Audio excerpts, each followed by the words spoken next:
Hello students, हम लोग class 12th commerce economics में अपना जो था चैप्टर नंबर 19 हम लोग पढ़ रहे थे। केंद्रीय बैंक के कार्य, साख और नियंत्रण। ठीक है, जिसमें हमने केंद्रीय बैंक हर जो होता है कंट्री में अपनी एक सेंट्रल बैंक होती है जो अपने देश की अर्थव्यवस्था की बैंकिंग और जो मौद्रिक नीतियां होती है उनको नियंत्रित करती है, नियमित करती है। ये कार्य किसका होता है? अपनी कंट्री के बैंकिंग सिस्टम को सुचारू रूप से चलाना ये उस कंट्री के सेंट्रल बैंक का होता है। और अपने यहाँ पर जो सेंट्रल बैंक है उसका नाम है रिजर्व बैंक ऑफ इंडिया। अलग अलग इकोनॉमिक्स ने इसकी अलग अलग परिभाषा दी थी, जैसा कि हमने पढ़ा था पिछली वीडियो में। फिर केंद्रीय बैंक के कार्य हमने पढ़े थे कि केंद्रीय बैंक के बहुत सारे कार्य, करेंसी निर्गमन करना, मिनिमम रिजर्व सिस्टम होता है, इस बेस पे बैंकों का बैंक है और नियंत्रण करता है, सरकार का बैंक है, सलाहकार है, अंतर्राष्ट्रीय विनिमय कोषों का संरक्षण करता है, अंतिम ऋणदाता है, केंद्रीय समाशोधन है, साख का नियंत्रण और नियमन करता है। साख का नियमन नियंत्रण कैसे करता है, इसके दो विधियां आपको बता रखी थी, उपाय आपको बता रखे थे। एक था मात्रात्मक उपाय और एक था गुणात्मक उपाय, जिसमें हमने सारे अलग अलग पढ़े थे कि मात्रात्मक क्या है और गुणात्मक उपाय क्या है। फिर इसके बाद में मैंने आपको जैसे बताया था, जैसे यही आपके रिजर्व बैंक के कार्य है जो वो दोबारा से आ रहे हैं। मुद्रा जारी करता, मौद्रिक प्राधिकरण, वित्तीय प्रणाली का विनिमय करना, ठीक है, विदेशी मुद्रा का प्रबंध करना, आपके विकासात्मक भूमिका निभाना कि गवर्नमेंट जो भी पॉलिसीज वगैरह बनाती है उनको जो भी है उसका सहयोग करना। संबंधित कार्य अलग अलग हो सकते हैं, सरकार का बैंक है, बैंकों का बैंकर है, सूचना प्रकाशित करना। ये मोस्ट इंपोर्टेंट बता दूं, जैसे हमने पढ़ा था सेंट्रल बैंक जो है क्रेडिट कंट्रोल करती है, प्रत्यक्ष कार्रवाई करती है, जिसमें या प्रचार जो हमने पढ़ा था तो उसमें क्या है, सूचनाएं प्रकाशित करती है। तो सूचनाएं प्रकाशित करती है तो आरबीआई की जो है वो हर साल और मंथली भी कुछ मैगजीन वगैरह आती है, आपको इनके नाम याद होने चाहिए एज इट इज। इनके नाम पूछता है कि आरबीआई के वार्षिक प्रकाशन कौन से हैं और आरबीआई के मंथली प्रकाशन कौन कौन से हैं। तो वार्षिक है भारत की बैंकिंग की प्रवृत्ति और प्रगति रिपोर्ट, करेंसी और वित्त पर रिपोर्ट, भारतीय अर्थव्यवस्था की सांख्यिकी की हस्त पुस्तिका। और मासिक प्रकाशन मंथली की बात करूं पब्लिकेशन की तो भारतीय reserve bank bulletin, monetary and credit information review. ये आपके वार्षिक और मासिक प्रकाशन है, ये आपको ध्यान रखना है। उसके बाद मैंने आपको रेपो रेट क्या होती है, रिवर्स रेपो रेट क्या होती है, नगद कोषानुपात क्या है, वैधानिक तरलता अनुपात है, ये मैंने आपको एकदम क्लियर वीडियो में बताया था। ठीक है, उसके बाद यहां पे आओ अपने कि भारतीय रिजर्व बैंक है, ये एक छोटा सा टॉपिक, और व्यापारिक बैंक और अपना केंद्रीय बैंक में अंतर जो हमें पढ़ना है। बाकी इस चैप्टर की हर हमने जो है पूरा जितने इसमें कंसेप्ट थे वो सारे हमने कंप्लीट कर लिए। भारतीय रिजर्व बैंक भारत का केंद्रीय बैंक है। भारत में बैंक के रूप में इसकी स्थापना 1 अप्रैल 1935 को हुई। डेट मोस्ट इंपोर्टेंट है, 1 अप्रैल 1935। प्रारंभ में इसका केंद्रीय कार्यालय कलकत्ता में स्थापित हुआ। तत्पश्चात 1937 में इसे मुंबई स्थानांतरित कर दिया गया। तब तक यह निजी स्वामित्व में था। सन 1949 में इसका पूर्ण रूप से राष्ट्रीयकरण कर दिया गया। ये इसके बोल्ड बता रहे हैं। केंद्रीय निर्देशन बोर्ड होता है, वो अपॉइंट करता है इनको एक गवर्नर, उप गवर्नर, कार्यपालक निदेशक, प्रधान या मुख्य महाप्रबंधक, मतलब ये अलग अलग पोस्ट बता रखे आपको। प्रभारी मुख्य महाप्रबंधक, मुख्य महाप्रबंधक, महाप्रबंधक, उप महाप्रबंधक, सहायक महाप्रबंधक, प्रबंधक, सहायक प्रबंधक और सहायक स्टाफ। इनकी पोस्टेज होती है कि आपके गवर्नर, उप गवर्नर होते हैं। केंद्रीय निर्देशन बोर्ड इनको अपॉइंट करता है। तो ये आपको फ्लो याद होना चाहिए कि केंद्रीय निर्देशन बोर्ड का फ्लो क्या है। उनकी जो है एक तरीके से अपॉइंटमेंट जो स्टेज बता सकते हैं कि इसमें कौन कौन से पोस्टेज वगैरह जो होती है, वो आपको जो है इसका फ्लो पूरा याद होना चाहिए। ठीक है, तो भारतीय रिजर्व बैंक की स्थापना भारतीय रिजर्व बैंक अधिनियम आरबीआई एक्ट बना था 1934 के अधीन हुआ है। उक्त अधिनियम के तहत रिजर्व बैंक का कामकाज केंद्रीय निर्देशन बोर्ड द्वारा शासित होता है। भारत सरकार भारतीय रिजर्व बैंक अधिनियम के अनुसार इस बोर्ड को नियुक्त करता है कि भारत सरकार है वही इसको नियुक्त करता है। बोर्ड में नियुक्ति नामन 4 वर्ष के लिए जो बता रखा है होती है कि बोर्ड की नियुक्ति में जो बता रखा है गठन किस तरीके से होगा इसका। सरकारी निर्देशक पूर्णकालीन अवधि, जो इनकी अवधि निर्धारित होती है, एक गवर्नर और अधिकतम 4 उप गवर्नर इसमें होते हैं। एक गवर्नर, मुख्य गवर्नर एक ही होता है और 4 उप गवर्नर होते हैं। गैर सरकारी निर्देश सरकार द्वारा नामित जो होते हैं, या विभिन्न क्षेत्रों में 10 निर्देशक और 2 सरकारी निर्देशक, 4 निर्देशक, 4 स्थानीय बोर्डों में से एक प्रत्येक से। तो ये बताना चाह रहे हैं गैर सरकारी निर्देशक को भी इसमें बता रखा है कि कौन कौन से अलग अलग क्षेत्रों से नामित व्यक्ति शामिल किए जाते हैं। तो ये कोई मोस्ट इंपॉर्टेंट नहीं है, बट आपको ये फ्लो याद होना चाहिए। तो इस चैप्टर में जो मेन मैं आपको बताऊं ना, सेंट्रल बैंक जो है, एक तो उसके आपको फंक्शन, कार्य, सारे कार्य याद होने चाहिए। करेंसी निर्गमन करती है, मिनिमम रिजर्व सिस्टम आपको आना चाहिए, केंद्रीय समाशोधन क्या होता है वो आपको पता होना चाहिए। फिर सेंट्रल बैंक साख को नियंत्रित करती है, किस तरीके से करती है, दोनों उपाय में हर पॉइंट जितने आपको बता रखे 3 और 5 जो पॉइंट है, गुणात्मक और मात्रात्मक, हर पॉइंट आपको क्लियर होना चाहिए, क्योंकि ये मोस्ट क्वेश्चन चैप्टर है। इसमें बड़ा क्वेश्चन भी आता है, केंद्रीय बैंक के कार्य या फिर साख नियंत्रित किस तरीके से करते हैं, उनके उपायों का वर्णन करो। तो आपको ये सारे जो पॉइंट है एज इट इज या ढंग से क्लियर याद होने चाहिए, पॉइंट सारे क्लियर होने चाहिए। फिर यही कार्य आपको दोबारा बता रखा है, ठीक है। फिर ये वर्ड जो मैंने आपको बता दिया था, रेपो दर क्या होता है, रिवर्स रेपो दर क्या होता है। रेपो दर वह ब्याज दर जो रिजर्व बैंक वाणिज्यिक बैंकों को अल्पकालीन लेन देन हेतु ऋण पर वसूल करता है। मतलब कि अगर व्यापारिक बैंकों को लोन चाहिए तो वो केंद्रीय बैंक से ऋण लेती है और बदले में जिस दर से ब्याज चुकाती है उस दर को बोलते हैं रेपो दर। और ये कितनी अवधि के लिए, अल्पकालीन अवधि होती है। अगर मैं ज्यादा इसको डिफाइन करूं तो 2 से 14 डेज तक अपना ये होता है, ठीक है। फिर रिवर्स रेपो रेट क्या होता है कि अगर केंद्रीय बैंक को, सेंट्रल बैंक को चाहिए तो वो जब व्यापारिक बैंकों से ऋण लेती है तो वो जिस दर से ब्याज चुकाती है उसे रिवर्स रेपो दर कहते हैं। नगद कोषानुपात की हर जो व्यापारिक बैंक हैं, सेंट्रल बैंक की गाइडलाइन के अकॉर्डिंग निश्चित अनुपात अपने पास रखना पड़ता है, जिसे नगद कोषानुपात कहते हैं। और एक निश्चित अनुपात केंद्रीय बैंक के पास जमा करवाते हैं उसे वैधानिक तरलता अनुपात कहते हैं, जो मैंने आपको बताया था। लास्ट रहा इसका जो एक कंसेप्ट है, सेंट्रल बैंक और कॉमर्शियल बैंक में तुलना बतानी है आपको। तो देखो तुलना हमें करनी है, तो देखो जो अपनी सेंट्रल बैंक है, केंद्रीय बैंक है, केंद्रीय बैंक और जैसे व्यापारिक बैंक, थोड़ा सा आप सोच के देखो, केंद्रीय बैंक लेन देन करती है, केंद्रीय बैंक जो भी ट्रांजैक्शन या लेन देन करती है क्या पब्लिक के साथ करती है? बिल्कुल नहीं। केंद्रीय बैंक व्यापारिक बैंक प्लस सरकार के साथ ट्रांजैक्शन करती है, जबकि व्यापारिक बैंक अपने जो भी ग्राहक होते हैं, अपने कस्टमर होती है, उनसे जो है ट्रांजैक्शन करती है, ठीक है। इसके अलावा व्यापारिक जो बैंक है, इसकी केंद्रीय बैंक का उद्देश्य क्या है? इसका उद्देश्य है बैंकिंग सिस्टम को, यानी जो भी व्यापारिक बैंकें हैं उनको सुचारू रूप से, या अपनी जो कंट्री है, देश में बैंकिंग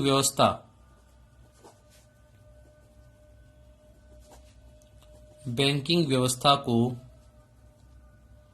सुदृढ़ करना, ये इसका मुख्य उद्देश्य है। जबकि ये तो केंद्रीय बैंक का, जबकि व्यापारिक बैंक का उद्देश्य क्या है? इसका उद्देश्य है लाभ कमाना, ठीक है। सेंट्रल बैंक जो है साख को कंट्रोल करने के लिए क्या करती है, कौन सा उपाय बनाती है? नोट का निर्गमन, या जिसमें मात्रात्मक या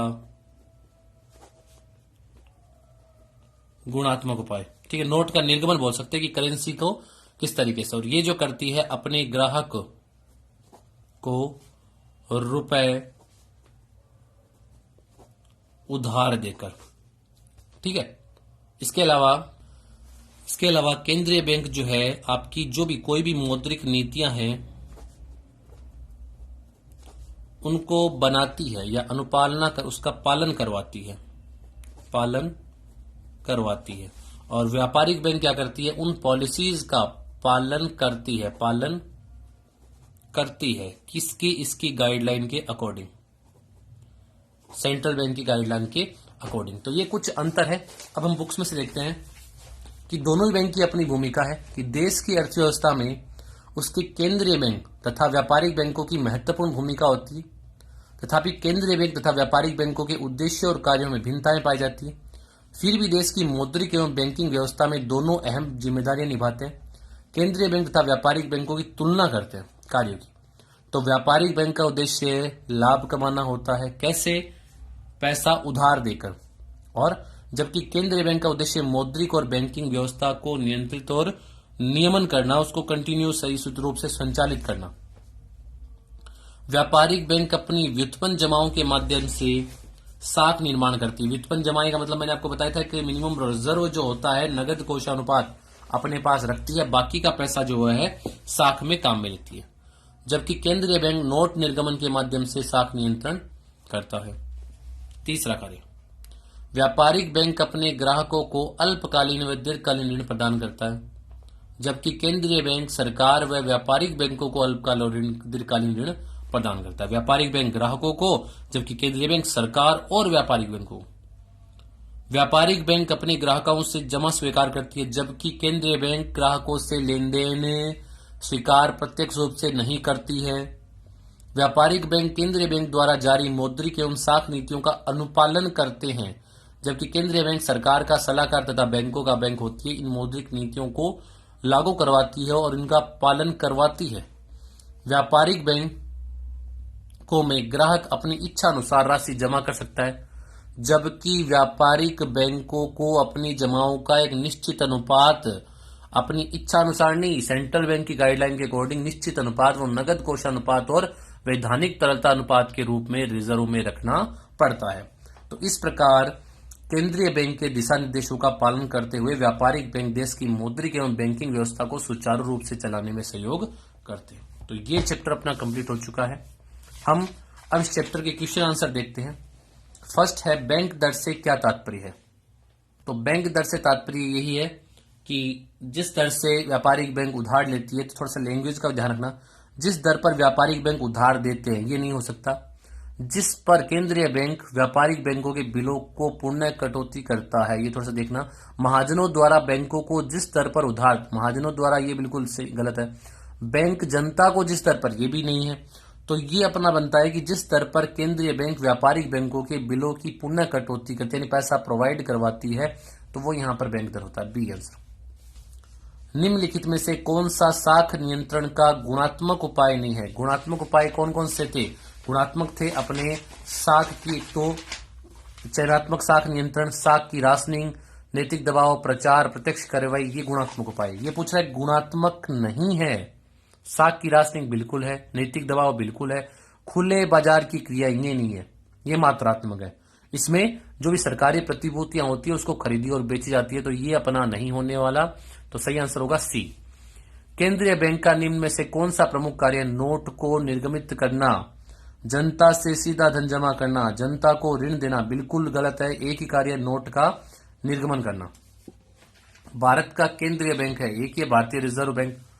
1 रुपए के नोट पर किसके हस्ताक्षर होते हैं? ये मैं आपको बता दूं, जितनी भी नोट है सब पर अपने गवर्नर के जो सिग्नेचर होते हैं, लेकिन 1 रुपए का जो नोट होता है उस पर अपने वित्त सचिव के सिग्नेचर होते हैं। फिर आगे, केंद्रीय बैंक की परिभाषा। केंद्रीय बैंक किसी भी देश की एक शीर्षस्थ बैंक होती है, वो अपने देश की मौद्रिक और बैंकिंग क्षेत्र को नियंत्रित करती है। बैंक दर से क्या अभिप्राय है? बैंक दर वह दर है जिस पर केंद्रीय बैंक अपने व्यापारिक बैंकों को ऋण उपलब्ध करवाती है लंबे समय के लिए। साख की राशनिंग से आप क्या समझते हो? तो साख की राशनिंग साख को नियंत्रित करने का एक गुणात्मक उपाय है, जिसमें सरकार कुछ चुनिंदा क्षेत्र जो होते हैं उस पर कुछ लिमिटेशन वगैरह लगा देना, वो इसमें आता है। तो साख की राशनिंग गिरा कौन कौन से है कि किसी बैंक के बिलों को पुनः कटौती करने की सुविधा को पूर्णतः समाप्त कर देना, यानी जो बिल्स वगैरह डिस्काउंट वगैरह होते हैं, सभी बैंकों के लिए बिलों को पुनः भुनाने की सुविधा को सीमित कर देना, बैंकों द्वारा विभिन्न उद्योगों या व्यवसाय को दिए जाने वाले ऋण की जो सीमाएं होती है कोटा निश्चित कर देना, वो साख की राशनिंग है। भारत के केंद्रीय बैंक का नाम लिखो, रिजर्व बैंक ऑफ इंडिया, भारतीय रिजर्व बैंक ऑफ इंडिया। भारतीय रिजर्व बैंक द्वारा जारी एक मासिक बुलेटिन का नाम लिखो। तो मैंने आपको अंडरलाइन करवाया था आपकी ये रहा एनुअली और मंथली पूछा है, तो भारतीय रिजर्व बैंक बुलेटिन या monetary and credit information review. केंद्रीय बैंक के नोट निर्गमन के कार्य को समझाइए।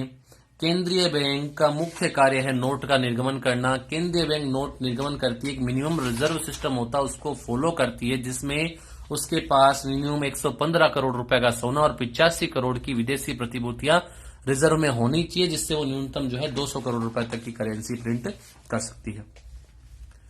केंद्रीय बैंक द्वारा साख को नियंत्रित करने के लिए अपनाए जाने वाले परिमाणात्मक उपाय, मात्रात्मक उपाय आपको बताने हैं। तो 3 उपाय जो मैंने आपको बहुत ही बढ़िया तरीके से बताया है, बैंक दर, खुले बाजार की क्रियाएं और नगद कोषा अनुपात, ये 3 जो है ये मोस्ट इंपोर्टेंट आपको, कि रेट जो है बढ़ती है घटती है तो क्या इसका फर्क पड़ने वाला है। तो अगर साख को कंट्रोल करना हो तो उस समय हम लोग क्या करते हैं, बैंक दर को बढ़ा देते हैं, या जो ये अपना रिजर्व है इसको बढ़ा देते हैं, और विस्तार करना हो तो घटा देते हैं। ये मैंने आपको एक्सप्लेन कर दिया था पहले। केंद्रीय बैंक द्वारा की जाने वाली प्रत्यक्ष कार्रवाई को समझाइए। केंद्रीय बैंक क्या करती है, साख को नियंत्रित करने के लिए नैतिक दबाव बनाती है, उनको ये जो है उपाय बताती है। अगर कोई कॉमर्शियल बैंक केंद्रीय बैंक के साथ कोऑर्डिनेशन नहीं बिठाती है तो केंद्रीय बैंक उस पर प्रत्यक्ष कार्रवाई कर सकती है, उसके ऊपर कुछ पेनल्टी या कुछ लिमिटेशन लगा देना, कुछ सुविधाओं से वंचित कर देना, ऐसी कुछ कार्रवाई करती है। तो केंद्रीय बैंक द्वारा उपरोक्त उपाय करने के पश्चात भी यदि बैंक इसकी नीति का पालन नहीं करते हैं तो बाजार विफलताएं होता प्रतीत होता है, तो उसे वैधानिक अधिकार प्राप्त है कि यह व्यापारिक बैंकों के खिलाफ प्रत्यक्ष कार्रवाई कर सकता है। ऐसी कठोर कार्रवाई के तहत दोषी बैंकों को पुनः कटौती की बहुत सारी सुविधाओं से वंचित कर देना। पुनः कटौती का मतलब होता है जैसे बिल्स वगैरह बुनाना, या कुछ रेट वगैरह, या कुछ साख पर कंट्रोल लगा देना, या कुछ रिजर्व को स्पेसिफिक बैंक के लिए बढ़ा देना, ठीक है, या उधार पैसा जो लेते हैं उस पर रेट ज्यादा लगा देना। तो इस प्रकार की कठोर कार्रवाई होती है। तो रिजर्व बैंक के द्वारा साख नियंत्रण के लिए किए गए उपायों से इस सबसे कठोर कार्रवाई माना जाता है। नॉर्मली होता यह कि जितनी भी कॉमर्शियल बैंक है उसको फॉलो कर लेती है। भारतीय रिजर्व बैंक के केंद्रीय निर्देशन मंडल को एक फ्लो चार्ट को समझाइए। अभी जो मैंने बताया था ना, गवर्नर, उप गवर्नर, कार्यपालक निदेशक, ये सारे फ्लो चार्ट आपको एज इट इज याद होना चाहिए। भारतीय रिजर्व बैंक द्वारा प्रकाशित कोई 4 वार्षिक प्रकाशनों के नाम बताइए। तो भारतीय रिजर्व बैंक द्वारा प्रकाशित जो वार्षिक प्रकाशन है उसमें भारत की बैंकिंग प्रवृत्ति और प्रगति रिपोर्ट, करेंसी और वित्त पर रिपोर्ट, भारतीय अर्थव्यवस्था पर सांख्यिकी की हस्त पुस्तिका, और जो एक है वो फोर्थ आप लोग लिख लो, राज्य वित्त बजट एक अध्ययन, ये बुक का नाम है। ठीक है, नेक्स्ट में चलते हैं। हो चुका है, उसके बाद ये बड़े वाले क्वेश्चन है, परिभाषाएं उनके कार्य, केंद्रीय बैंक के साख नियंत्रण के उपाय, भारतीय रिजर्व बैंक के मौद्रिक उपकरणों को विस्तार से समझाना कि वो रेट वगैरह जो हमने पढ़ के आए थे, repo, reverse repo rate, SLR, CRR क्या होता है, केंद्रीय बैंक और व्यापारिक बैंकों की तुलनात्मक अध्ययन को करना। तो ये जो अपना चैप्टर कंप्लीट हो चुका है। नेक्स्ट क्लास में हम लोग नेक्स्ट चैप्टर देखने वाले हैं। Thank you.